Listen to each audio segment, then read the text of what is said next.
आज बहुत वक्त के बाद मेरा सपना सच होने को है। इतनी मेहनत, इतना मशक्क़त करने के बाद आखिरकार अजीमगढ़ के हॉस्पिटल में मैं एज ए डॉक्टर अपॉइंट हो ही गया। मेरे सारे बैचमेट्स, मेरे सारे कलीग्स वगैरह सब लोग मुझे बहुत ही शाबाशियाँ दे रहे थे। अपनी नई ज़िंदगी, अपने नए मिशन की तरफ मैं जाने वाला था। ऐसे ही अपने इंस्टीट्यूट के डीन और मेरे बाकी ट्रेनर्स, बाकी कोच, सारे प्रोफेसर्स लोगों से आखिरकार जब मैं जाकर मिला, सब लोगों ने मुझे ऑल द बेस्ट विश किया। कल का मेरा ट्रेन है। आज घर जाकर सब पैकिंग्स वगैरह हो ही चुके हैं। बस एक हल्का सा एक सब कुछ ब्रशअप करके फिर कल निकलना है। ऐसे ही जब मैं कॉलेज से निकलने वाला था, तभी एक फोटो की तरफ मेरा नजर गया। चाहता तो था मैं अभी निकल जाऊं। करीब 2 से 3 मिनट तक मैं इस फोटो की तरफ देखे ही जा रहा था। कितने बार इस फोटो को मैं देखा हूं। जिंदगी में इनको कभी आंखों के सामने तो देखा नहीं, लेकिन इनको अपना इंस्पिरेशन भी मानता हूं। यह है डॉक्टर प्रतिबिंब का फोटो। डॉक्टर प्रतिबिंब इसी कॉलेज के स्टूडेंट थे, लेकिन बहुत खोज करने के बाद हमें पता चला कि करीब 15 साल हो गए कि वो लापता है। ना किसी हॉस्पिटल या ना किसी इंस्टीट्यूट या ना किसी कॉलेज में भी उनका कोई जिक्र है। वो भी मेरी तरह एक ऐसे ही जगह पे गए थे एज अ प्रैक्टिस के लिए, लेकिन फिर वो कभी वापस ही नहीं लौटे। इस हादसे को गुजरे हुए 15 साल बीत चुके हैं। डॉक्टर प्रतिबिंब के बहुत सारे कारनामे, बहुत सारे किस्से मैंने सुने हैं। वो कभी हार नहीं मानने वाले थे। चाहे कितना भी क्रिटिकल ऑपरेशंस क्यों ना हो, वो उन्हें सक्सेसफुल करवा के ही छोड़ते थे। आप मान सकते हैं कि मेरे इस डॉक्टर बनने के जर्नी में उनका एक बहुत बड़ा हाथ है। चलो कुछ भी हो, आखिरकार आखिरी रात को मैं अपने फैमिली के साथ टाइम स्पेंड करके अगले दिन सुबह ट्रेन में अजीमगढ़ की तरफ चलता गया। चलते चलते अपने नई लाइफ के बारे में सोच रहा था किस तरीके के लोग मिलेंगे मुझे, क्या मैं करूंगा जाकर एज ए डॉक्टर। ये मेरा फर्स्ट जर्नी है। ऐसे ही बहुत कुछ सोच रहा था। आखिरकार रात के 8 बजे मैं अजीमगढ़ पहुंचा। हाँ, ये वैसे थोड़े गांव के एरिया है, यहाँ पे लोग जल्दी सो जाते हैं। स्टेशन पे कहने से कोई लोग भी नहीं था। अरे, अब मैं किसे बुलाऊं? ना तो मेरे पास यहाँ का कोई फोन नंबर उतना है, और यहाँ पे नेटवर्क का भी प्रॉब्लम हो रहा है। तो भला अब मैं कहाँ जाऊं, किसे बुलाऊं? वैसे एक अजीब सा बात भी मैंने इस जगह के बारे में सुना है, ये कि यह मेरे पहले भी बहुत सारे डॉक्टर्स आए थे, लेकिन यहाँ पे टिक नहीं पाए। पता नहीं क्या कारण होगा। चलो छोड़ो ये सब बातें। ऐसे ही सोचा कि मैं चलो स्टेशन से बाहर एक बार निकला जाए। जैसे ही मैं स्टेशन से बाहर निकला, पीछे से किसने मेरे को टैप किया। कौन? आप राज साहब हैं? हाँ, मैं राज सक्सेना ही हूं। नमस्ते सर, नमस्ते। मैं आपका हॉस्पिटल का असिस्टेंट हूं। मेरा नाम कुमार है। मैं ही आपको लेने आया हूं। ओह, अच्छा अच्छा, अच्छी बात है। हाँ, वैसे मैं सोच रहा था कि कोई तो मुझे लेने आने वाला था, लेकिन ट्रेन थोड़ा लेट था। कोई बात नहीं सर, कोई बात नहीं। चलिए चलिए, हम लोग आपके क्वार्टर की तरफ चलते हैं। ऐसे ही मैं उनके साथ क्वार्टर की तरफ चलता गया। वैसे दूर कितना है? यहाँ पे कोई रिक्शा या ऑटो नहीं मिलता? नहीं सर, नहीं। यहाँ पे तो 7 बजे के बाद कुछ भी नहीं चलता। हाँ, कभी कभी किस्मत अच्छा हो तो मिल जाता है, लेकिन फिलहाल अभी तो नहीं मिलेगा। ठीक है, चलिए। गांव का नज़ारा मैं देख रहा था। ऐसे ही चलते चलते आखिरकार मैं अपने क्वार्टर की तरफ पहुंचा। मेरे लिए सारे इंतजाम करवा ही दिए चुके थे। मेरा खाना भी मुझे सर्व करवा दिया गया। कुछ चीज़ों को अनपैक करके आखिरकार मैं सो गया। दिन का थकान भी बहुत था और जल्द से जल्द मुझे नींद भी आ गई। अगले दिन सुबह मैं जल्दी उठ गया। आज मेरा एज ए डॉक्टर पहला दिन है। मैं जल्द से जल्द हॉस्पिटल की तरफ चलता गया। रास्ते में मुझे कुमार साहब के साथ मेरा मीटिंग भी हुआ। वो मुझे हॉस्पिटल की तरफ ले गए। वहां पे कुछ गांव वाले खड़े हुए थे और उन गांव वालों के साथ एक ऋषि टाइप का इंसान भी खड़ा था। मैंने उनको जाकर प्रणाम किया। प्रणाम स्वामी जी। क्या तुम जो सोच रहे हो मुझे वैसा कुछ नहीं है बेटा। मैं रोग व्याधियों से मुक्त हूं, परंतु मैं तुम्हें कुछ देना चाहता हूं, इसलिए ही मैं इन गांव वालों के साथ आया हूं। ओह अच्छा, तो आप मुझे क्या देना चाहते थे? ये धागा तुम हाथ में पहन लो, ये तुम्हें बुरी बलाओं से बचाएगा। देखिए स्वामी जी, मैं आपका इंसल्ट नहीं करवाना चाहता, लेकिन मैं एक डॉक्टर हूं। मैं इन सब चीजों पर विश्वास नहीं करता। मैं जानता हूं कि तुम एक डॉक्टर हो, लेकिन हम लोग चाहते हैं कि तुम इस चीज को पहन लो। अच्छा ठीक है, दीजिए, चलिए दे दीजिए। लोगों के कहने के बाद मैं उसको पहन लिया। धीरे धीरे गांव वालों से बहुत कुछ जाना, बहुत कुछ सीखा। एज अ चीज़ों को जानने का और कोशिश किया। कुछ काम करने के बाद सोचा क्यों ना थोड़ा गांव को देख लिया जाए। ऐसे ही खुद से ही मैं गांव की तरफ निकल गया। गांव का बाजार देखा, बहुत कुछ देखा। ऐसे ही चलते चलते मेरी नजर दूर के एक टूटे फूटे हुए घर पे पड़ा। एक दुकानदार से मैंने पूछा कि वो घर क्या है? कौन सा घर? वो घर, देखिए डॉक्टर साहब, आप इस गांव पे नए आए हैं। उस घर के बारे में ज़्यादा ध्यान मत दीजिए और खबरदार उस घर की तरफ जाइएगा मत। क्यों? कि उस घर में कोई गड़ा हुआ खजाना है क्या? अरे डॉक्टर साहब, अरे वो घना जंगल है। वहां पे जाएंगे तो जंगली जानवर घूमते रहते हैं। आप नए आए हैं, आपके जान को खतरा हो सकता है। हम लोग को ही जवाब देना पड़ेगा, इसलिए ही मैं बोल रहा हूं। ठीक है, लेकिन मुझे क्यों लगा कि इंसान कुछ छुपा रहा था। चलो ठीक है, अब सब काम काज खत्म करके मुझे फिर क्वार्टर की तरफ लौटना है। ऐसे ही मेरे पिछले 4 दिन बहुत अच्छे गए, लेकिन जो अनसुनी अनकही मुसीबत मेरे सामने आने वाला था, उसके लिए मैं बिल्कुल भी रेडी नहीं था।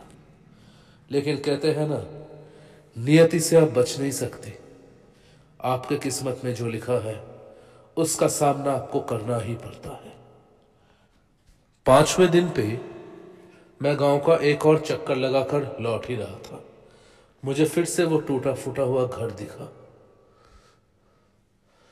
क्या है उस घर के अंदर? लोग क्या छुपा रहे हैं? मैं ऐसे ही सोचकर जंगल के रास्ते में उस घर की तरफ चलता गया। जैसे मैंने जंगल को क्रॉस किया, उस घर की तरफ जाकर देखा कि नहीं, ये कोई घर नहीं है, ये तो एक हॉस्पिटल है। प्लस साइन मैंने उस घर के सामने देखा। सोचा कि मैं इस घर के अंदर एक बार देख लूं कुछ है या नहीं। ऐसे ही जैसे मैं उस दरवाजे को खोलने वाला था, पीछे से मुझे किसने बुलाया, सर। पीछे मुड़कर देखा तो कुमार खड़ा हुआ था। कुमार जी, मैं जानता था आप यहां पे जरूर आएंगे। देखिए, मैं आपसे विनती करता हूं कि इस पुराने हॉस्पिटल के पास मत आइए। अगर आप किसी मुसीबत में ना पड़ना चाहते तो मैं आपसे विनती करता हूं इस हॉस्पिटल के पास मत आइए। ये जलकर राख हो चुका है। ऐसे जले हुए जगह पे हम कोई गांव वाले नहीं आते। आप भी मत आइए, पता नहीं क्या अंदर से होगा। आप चलिए यहां से, देखिए रात होने को है, आप चलिए यहां से। हाँ ठीक है, मैं चलूंगा, लेकिन आप इतना डरे हुए क्यों हैं? क्या है आखिरकार यहाँ पे? देखिए सर, मैं इतना जवाब नहीं दे सकता। हाँ बस चलिए यहां से, चलिए। फिर से कुछ छुपा रहे हैं ये लोग। जरूर इस पुराने जले हुए हॉस्पिटल के अंदर कुछ है जो ये लोग मुझे बताना नहीं चाहते, लेकिन मैं भी इस रहस्य को जानकर ही रहूंगा। अगले दिन हॉस्पिटल में जाने का नाम करके मैं आखिरकार जंगल के रास्ते उस जले हुए हॉस्पिटल वाले बिल्डिंग पर चलता गया।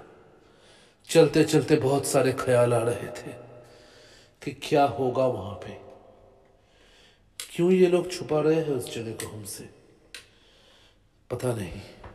लेकिन इसका पता मुझे आज लगाना ही था। फिर एक बार मैं उस जले हुए बिल्डिंग के सामने खड़ा हूं। अंदर जाने में थोड़ा घबराहट तो हो रहा था, लेकिन फिर भी हिम्मत करके मैं अंदर गया। जैसे एक हॉस्पिटल के अंदर होता है वैसा ही था। छोटा सा रिसेप्शन।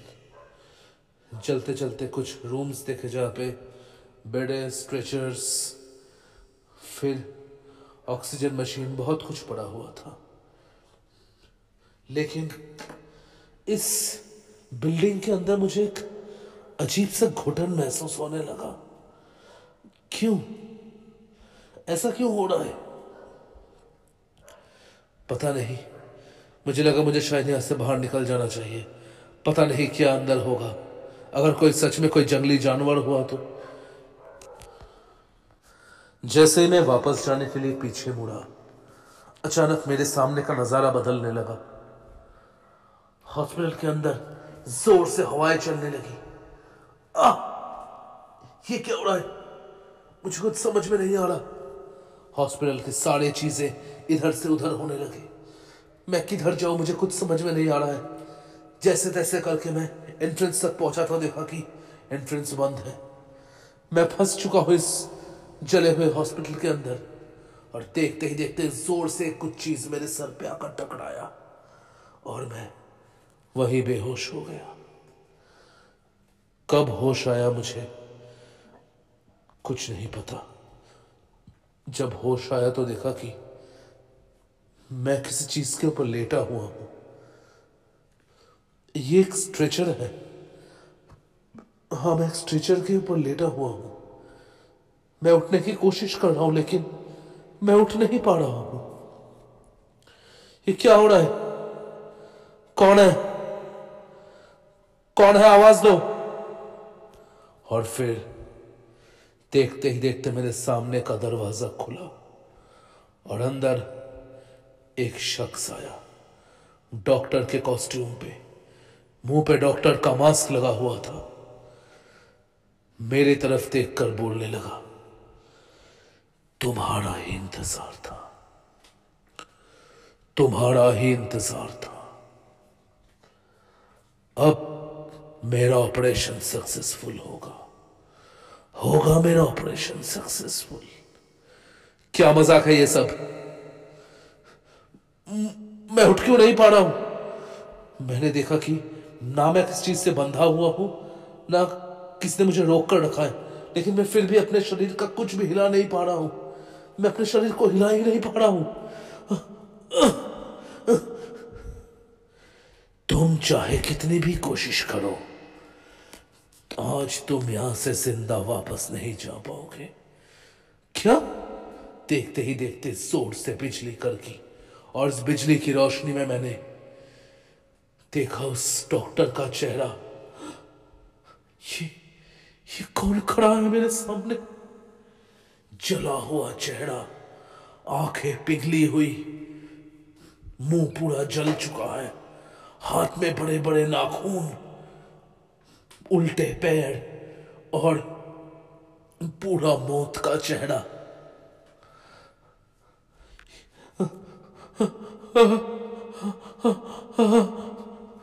मेरे मुंह से कोई शब्द नहीं निकल रहे थे। मैं अपने शरीर को भी हिला नहीं पा रहा हूं कि मैं इसे भाग सकूं। साक्षात मौत मेरे सामने खड़ा हुआ था। देखते ही देखते उस जमीन को फोड़कर और दो मुर्दे बाहर आए और उन दोनों ने मुझे दबोच लिया। यहां पे डॉक्टरी करने आए थे। जो भी इस जगह पे कदम रखेगा वो मेरे ऑपरेशन थिएटर में मारा जाएगा। ऐसा बोलकर ही वो उस बड़े से नाइफ को लेकर मेरे पास बढ़ रहा था। तभी फिर से एक बार ऑपरेशन थिएटर का दरवाजा खुला और इस बार मैंने देखा कि वो स्वामी जी वहां पे खड़े हुए हैं। रुक जा दोस्त, अब तेरे संहार का वक्त आ चुका है। वो हैवान पीछे घूमकर देखा। उस स्वामी जी ने कुछ मंत्र जल से जमीन पे फेंकने से वहां पे आग जल उठा। राज, यह कार्य सिर्फ तुम ही कर सकते हो। तुम्हें उस यंत्र को इस आग के अंदर फेंकना होगा। उस यंत्र में इसका पूरी शक्ति है। उस यंत्र को जला दोगे तो यह भी जलकर राख हो जाएगा। वो यंत्र मुझे समझ में आ गया। वो इस शैतान के स्टेथो का बात कर रहे हैं। आखिरकार मैं अपने आत्मविश्वास से उठने की कोशिश किया, लेकिन तभी मेरे हाथ में कुछ जलन सा महसूस हुआ। देखा कि मेरे हाथ में कुछ जल रहा है। वो धागा जो इस स्वामी जी ने मुझे बंधवाया था, हो ना हो इसमें कोई दिव्य शक्ति जरूर होगा। अपने आत्मविश्वास और उस दिव्य शक्ति से मैंने उस बंदिश को तोड़ डाला और आखिरकार पूरी शक्ति से उस स्टेथो को उसके गले से ले लिया। वो मेरे पीछे चिल्लाते हुए आ रहा था, लेकिन उसी वक्त मैंने उस स्टेथो को उस आग में दे दिया। और फिर देखते ही देखते उस शैतान का चेहरा एक नॉर्मल से चेहरे में बदलने लगा। और जैसे ही वो चेहरा अपने असली चेहरे में वापस आया, मैं देखकर हक्का बक्का रह गया। ये कैसे हो सकता है? इस चेहरे को तो मैं जानता हूं। जिंदगी में कितने किस्से सुने हैं इस चेहरे के मैंने, लेकिन कभी मैं इसे सामने से देख नहीं पाया। मेरे मुंह से बस दो ही शब्द बाहर आए, डॉक्टर प्रतिबिंब। मैं ही डॉक्टर प्रतिबिंब हूं। आज से 15 साल पहले मैं ही अजीमगढ़ आया था और यहां से कभी वापस नहीं जा पाया। क्यों? इस दुनिया से मुक्त होने से कुछ क्षण पहले वो मुझे अपनी पूरी कहानी सुनाकर गए। वो इस गांव पे एक डॉक्टर अपॉइंट हुए थे, लेकिन इस गांव में तब एक जाली मेडिसिन कंपनी भी अपना बिजनेस फैलाना चाहता था। इस हॉस्पिटल को उन्होंने ही बनवाया था। वो जाली मेडिसिन कंपनी डॉक्टर प्रतिबिंब को खरीद कर उसके साथ ये जाली मेडिसिन का डीलिंग करवाना चाहते थे, लेकिन उन्हें पता था कि इस मेडिसिन से गांव वालों का कितना नुकसान होगा, उनके हेल्थ के ऊपर कैसा इफेक्ट पड़ेगा, तो उन्होंने साफ मना कर दिया। तो उन लोगों ने इस मेडिसिन को उपयोग करना शुरू किया पानी के साथ, और जैसे ही गांव वालों का हेल्थ बिगड़ने लगा, बहुत सारे गांव वाले मरने भी लगे, तब सारा दोष डॉक्टर प्रतिबिंब के ऊपर लगवा दिया गया। सब लोगों ने उन्हें इसी हॉस्पिटल में बंद करके इस हॉस्पिटल पे आग लगा दिया और अपने अधूरे कार्य के साथ वो यहीं पे खत्म हो गए। इसलिए 15 साल से उनका कोई खोज नहीं है, कोई अता पता नहीं है। मैं उनके तरफ देखकर एक ही बात बोला कि अगर मुझ में वो हिम्मत है तो आपका अधूरा काम मैं पूरा करूंगा। इस अजीमगढ़ में मैं कभी भी कोई अन्याय होने नहीं दूंगा। इंसानों के हेल्थ के साथ मैं कोई खिलवाड़ नहीं होने दूंगा। इनके तबीयत के साथ मैं कुछ नहीं होने दूंगा। डॉक्टर होने का मैं पूरा धर्म निभाऊंगा। देखते ही देखते वो मेरे सामने से बोझल हो गए। वो मुर्दे अब कोई नहीं थे। आखिरकार मैं बाहर आया। फिर बहुत मेहनत किया। मेहनत से इस जले हुए हॉस्पिटल को मैंने फिर से बनवाया। डॉक्टर प्रतिबिंब का एक मूर्ति भी स्थापन किया। लोगों ने पास जो गलत फहमी था उसको मैंने दूर करवाया। और करीबन मैंने सोच ही लिया था कि अब मैं अपनी पूरी जिंदगी इस अजीमगढ़ में ही बिताऊंगा। एज ए डॉक्टर तो मुझे अपना धर्म निभाना ही है, लेकिन एज ए इंसान भी मैं हमेशा सच्चाई का ही मार्ग चुनूंगा और धर्म का ही स्थापना करूंगा। तो दोस्तों, अगर ये स्टोरी आपको अच्छा लगा हो तो प्लीज चैनल को सब्सक्राइब कर दीजिए, ज्यादा से ज्यादा लाइक कीजिए और कमेंट जरूर कीजिएगा। बहुत जल्दी एक और नई स्टोरी के साथ हम लोग फिर वापस आएंगे। तब तक के लिए हम लोग को सपोर्ट कीजिए, बिकॉज आपके सपोर्ट्स की हमें बहुत जरूरत है। Okay and bye.